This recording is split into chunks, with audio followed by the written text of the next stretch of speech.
Здравствуйте, меня зовут Федор Станислав Сергеевич. Я учусь в 5 классе Миронской юношеской гимназии у Салданского УЛУСа. Тема моей работы – Качер Булавина. Руководитель Федора Татьяна Даниловна. Вот так вот выглядит Качер Булавина. Снизу радиатор для охлаждения мощных MOSFET-ключей. Вот это плата коммутации. Здесь расположены мощные MOSFET-ключи и еще пару деталей. Это первичная обмотка, в нем создается небольшое напряжение. Это вторичная обмотка, в нем создается нехилое высокое напряжение.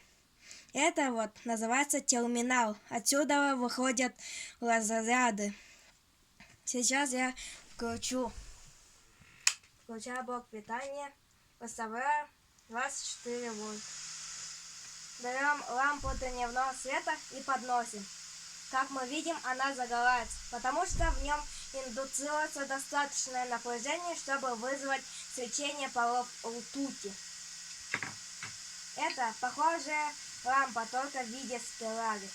Подносим. Как мы видим, она также горит.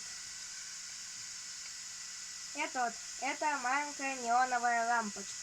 Как мы видим, она ярко вспыхивает таким красивым неоновым светом. И интереснее всего выглядит лампа накаливания.